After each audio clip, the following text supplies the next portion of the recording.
quick statement.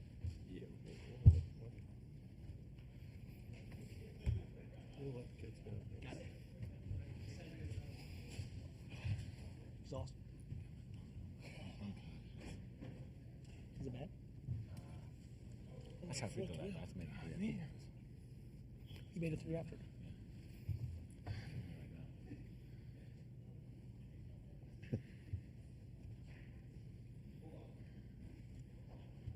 If you start with the statement, then he walks past you, then it screws up television. I got it. Here we go.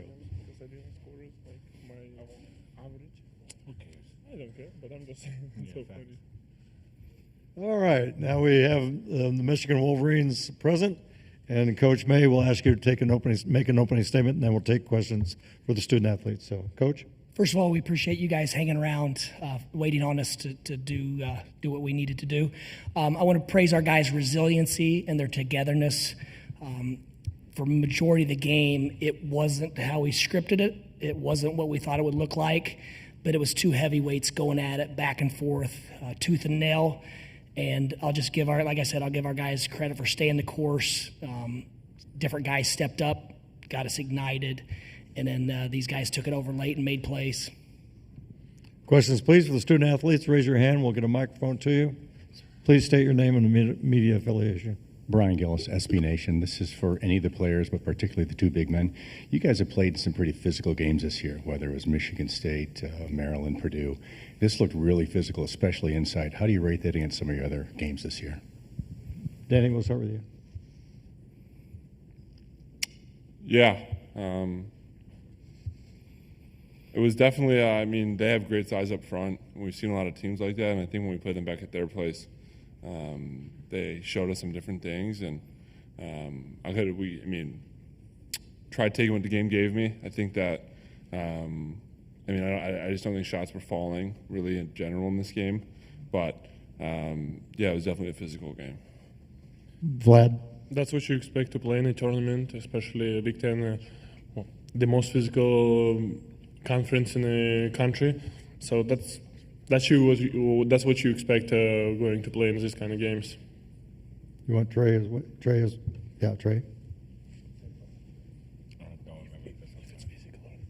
it like physical? Oh, this is a physical game.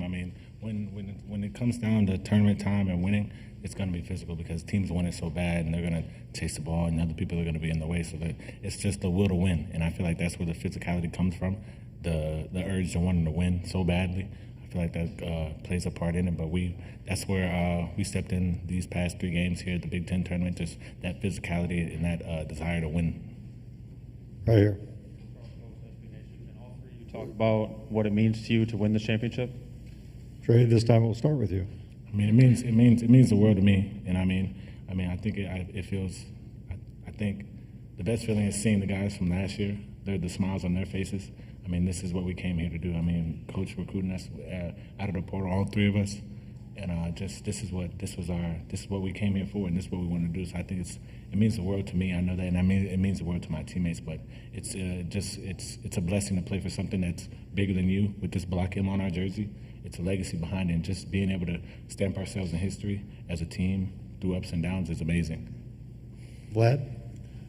I agree with Trey, but it's insane how much we impact we make on the community as well, because we all win before, and it's insane how many young kids who look at us and wants to be like we. So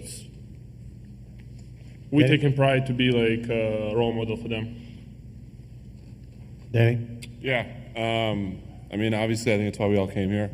We talked about doing these things in the summer when everyone was first together as a group. And, obviously, the end of the regular season did not end as we would have hoped. And Coach May said it right in the postgame speech, was just we have a new season approaching. And this was part 1, and we have part 2 coming up soon. But I grew up watching games like these, and just so proud of how hard my teammates played. Our coaches put us in a great position to succeed, and when it mattered, we were able to come away with the win. Right here. Eli Tracy, Michigan Daily. Can you guys talk about, you had a lot of different contributors step up this tournament? Can you talk about, an LJ or even a Ruben taking a bigger offensive load during this tournament and what that means to you guys? Trey? Just the perseverance we have as a team. I mean, look, going down the line, Ruben Jones, the season didn't start off as well as he wanted it to. Roddy Gale, Will Cheddar coming back from last year, LJ Kaysen had a couple of DMPs. Just our ability to stay together, even though when it's not going our way personally. I feel like that's the biggest thing, and it shows our team's character, and it's big for us. We're going to need those guys to step up. We're going to need everybody to step up to win games, and when the number was called, they were able to do that. So it's a shout out to them. But we can't win games without those guys stepping up for sure. Danny? Yeah. We've seen all these guys do things throughout the year, and I think the entirety of our team was in somewhat of a slump to finish the regular season, and Coach was talking about confidence and getting back to just what we were doing and just playing with those free-flowing minds. And Trey stepped up the last few games, made some huge plays. Ruben was great. I thought Roddy was tremendous. Obviously, he got a little hurt today, but when we needed it most, guys stepped up, and we knew they were capable all along, and they just came out at the right time. Anything right here? Brandon Carr from WDIV Local 4 Detroit. This is for Trey. You struggled in the first half of today's game, but you came out with like a killer instinct to during money time. What was said at halftime, and basically just describe the moment? It wasn't much said. I know who I am. My teammates know who I am. It was just a matter of, like I said, the desire to win. I wanted to win badly, and I felt like in the first half it just didn't go our way. And just coming out in the second half, it was just put pressure on them. It's time, somebody's gonna have to do it, and it's just me bringing that energy. I feel like that was the biggest thing. I brought energy the second half, and the ball just fell my way, and it fell in the basket. That was pretty much it. Just trying to give my teammates energy, and the ball ends up finding you. I'll take a couple more for the student athletes right here. Yeah, Charles Post, SB Nation. Vlad, you had a chance to hit a free throw to take the lead over here. You had a chance to take the lead with a free throw, you missed it, and then you got back up a few minutes later and knocked down both. How'd you put that miss behind you? Vlad? Sometimes miss shots you cannot think about too much. Simple. That's it. Anything else? All right, guys, congratulations. Thank you. Thank you. Thank you, Coach. Appreciate you. Love you for that push. Love you, Wolfie. Thanks, man. And we'll continue with Coach May right here. Brian Gillis, SB Nation. Coach, what kind of a lift, how big of a lift was it when guys like LJ and Will hit those shots? Because it didn't look great for you, and those guys came up and made some big plays and some big times. It really did, and I don't remember what the details we talked about at halftime were, but I do remember us rallying around the fact that we don't know what this is going to look like, how it's going to go, but we're going to dig deep and find a way, and it's going to be possession by possession. We're not going to live in the past. We're not going to be thinking about the open looks we missed. We're not going to be thinking about the errors we made. I think our guys really held each other accountable. When we did make mistakes, Wisconsin typically makes you pay for those mistakes, and I thought we limited those types of plays, and even the ones we made, the guys made adjustments on the fly, and just a hard-fought performance. When you look at Wisconsin's team, and you see how potent they are offensively. And granted, we earned a break by not playing 4 in 4 days, and they had one extra game, and we were optimistic that their legs might not hold up as well as ours just because of the number of games. And even in the first half, when that thing was ugly and whatnot, we wanted to keep running because we thought it might have a cumulative effect. And credit our guys, they pushed through fatigue, they pushed through injuries. And like I said, when you have a freshman step up and ignite it, and then Will Cheddar bring the passion that he brings while also knocking down big shots and improving the spacing on the floor, it's just, once again, we have a lot of different ways to get it done, and our guys believe that. Right here. Sam Nevada, Michigan Daily. Dusty, can you just talk about LJ's stretch there in the second half? I know you just referenced it, but those 2 big threes and just his aggressiveness all day. Well, if you know LJ Kaysen, he's never going to be unaggressive. He's going to put the pedal to the metal, and we know him, and that's the beautiful thing about him choosing to join us at Michigan is we know what his DNA is. We know his background. We know who he is to the core. And so we never lost faith. It's tough to be a freshman, especially at this level with the glut of older players. And the one thing with LJ, he hit that freshman wall, and it looked gloomy. I'm not going to lie. And he busted through that thing and found a new energy. And if he didn't have that substance, we're not sitting here. Another team is on this podium now. Steve back there. Dusty, Steve Strimming, XL Sports. Got two questions for you. I'm going to ask the first one. Such a physical basketball game, and it really wasn't reaching. It really wasn't oddball fouls. It was everybody moving their feet, everybody into the game. Second question is, what do you think everybody down at Eastern Green and Salisbury is thinking about right now about Dusty May? Well, I hope they know. I'll start with the second one first. I hope they know how proud I am to be from there and have the relationships and connections and work ethic that was in the people that poured into me. So very, very grateful. Back to the physicality. That's how we were raised at Eastern Green. My old coach, Mark Barnheiser, he created a culture of extremely high standards and toughness and team-first mentality, a lot like the former great coaches at our university. So couldn't be more grateful for all the people that made us work harder than we wanted to and felt like it and just pushed and challenged us to be the best we could be. Did you answer the first question? Oh, well, I'm sorry. I did. I went second first, sorry, Mr. Benner. Okay. Turnover. Charles Post, SB Nation. Can you talk about what your defense did to John Tanjay? I think he was 1 for 14 to finish. He didn't score for the first 25 minutes of the game. Well, first of all, he's an extremely tough cover, and a lot of people had him as a player of the year in the league, and in our league there are a lot of really great players, so he was at the top of the list. And I thought our discipline, I thought he's so good at getting downhill and getting you off balance and getting you in the air and drawing fouls. And I just, he got to the line 8 times, and I thought that was incredibly important to keep him single digits. But I thought overall we contested all of his shots. I thought even when we were behind the plays, we made an effort to challenge and contest everything. And I thought we made him work on both sides of the ball. And that's what you have to do against great players like these guys, Tanji and Blackwell and obviously Winter and Crowell and those guys. And Klesmit's won a lot of ball games. Those guys, if you don't challenge every spot, every movement, then they're going to make you pay. Right here. Dusty, can you talk a little bit about the 3 big lineup you went that after it got tight there late in the second half and probably had the most success you've had all season with it today? Yeah, I'll give the staff a lot of credit. It's something we've talked about using and we've never had to at times. And in this game, Roddy Gale had a hamstring situation and we felt like we just needed some spacing.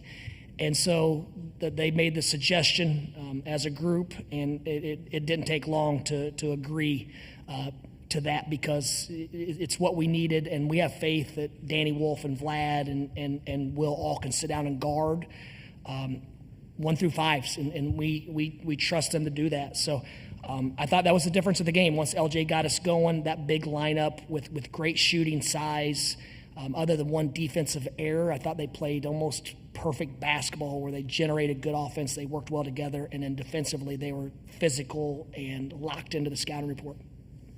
Right here. Yeah, Eli Tracy, the Michigan Daily. Wisconsin won your first Big Ten game, and now it's your final Big Ten game going into the NCAA tournament. Can you talk a little bit about how the team has grown from that first Big Ten game to now? Areas of improvement, areas where you still see you need growth? Well, if we didn't improve drastically, we wouldn't have been able to win this game because Wisconsin is much, much better than they were. I think it was December 6th. And I'm going to take a shot at the Big Ten. As soon as I saw the schedule released, I looked at it and said our staff's first Big Ten coaching game, we go to Madison, Wisconsin. Come on now, jokes aside. So that one gave us confidence, though, that we could go on the road and beat the best teams. And that's the type of respect and admiration we have for their coaches, their players, their program, their discipline, their culture. I could go on and on. And so that was the first one where once we found a way to get that one done, we thought, okay, we can really do this. We believed it, but sometimes you need a little bit of evidence that it can happen, and I thought that game gave us that evidence. Dusty, right over here again, more. Steve Strimming, XL Sports. Talk a little bit about what we just all found out. You're a 5. You got any thoughts on where you're coming in for the NCAA tournament? Denver's one of my favorite cities on the planet. And so we're going to go out there and hopefully run up and down like the Nuggets, get used to the altitude, and be excited for the challenge. It's obviously different for all of us, but just grateful to be a part of this event. It's the greatest spectacle. I remember being a young kid, and the school bus drops you off, and where you're from, where I'm from, they don't drop you off at your door, and sprinting home and turning on the TV and watching that first game you could. And so just to be a part of it and do it with this group of guys that have sacrificed and fought and just stayed together when it wasn't easy, just an honor and privilege to go keep playing with this group. A couple more for Coach right here. Yeah, Dusty, you've talked a lot about this season that winning championships brings teams together forever. Now that you guys have won this tournament, what do you think it means to you and the team as a whole? In all honesty, it's great for these guys. They're going to bring their grandkids and their children, and they're going to point up at that picture and you see those banners in Chrysler. Chrysler is clean and crisp, and when you're part of one of those, it's really, really cool. But for me, it confirms that we're going to be able to bring this group back in 5 years, in 10 years, in 20 years, because I care a lot more about that than I do the actual banner. The banner and the number, the year is just a symbol of this group coming together and doing something special. But more importantly, I know that these guys they're gonna come back in 10 years and tell stories about this tournament and tell stories about the time we got knocked on our hotels the last 3 games of the regular season, how we responded. So ultimately, we're very proud. I mean, when you have a history and a legacy like Michigan, then you're very proud to be a part of that. But it's great that I know this team will have a bond for eternity. Last question for Coach right here. Tony Harper, Indiana Sports Network. There's a lot of talent out there in the portal. You went out and brought in 2 bigs and a point guard. But more importantly, it was their personalities that blended with what you already had. How did you make that selection? I'll be honest. I don't think. I don't use a bad word in here. Guys that aren't about the team, guys that they don't put others first. They don't like us. Our staff, we have a staff of driven, hungry, intelligent, self-aware guys, and they model the behavior every single day completely together. And then for whatever reason, the guys we go after, they share the same character traits and values, so it really just happens organically. There's signs that pop up and red flags, and we usually try to go the other way, or we just try to dig a little bit deeper and analyze whether we can help them or do they really fit us. And we have a lot of trust, and we're not just chasing the banner. You know, we want to be around guys who have the same, I guess, ambition that we have and have the same care for others and people. So it just kind of happens. We go watch them and how they interact with each other and what programs they come from. And the guys they came from great coaches before, other than Vlad. His was average, but the rest of the guys we brought from the portal came from great programs and great coaches. So we're thankful for that. Thanks, Coach. Congratulations. Thank you, guys. Appreciate it.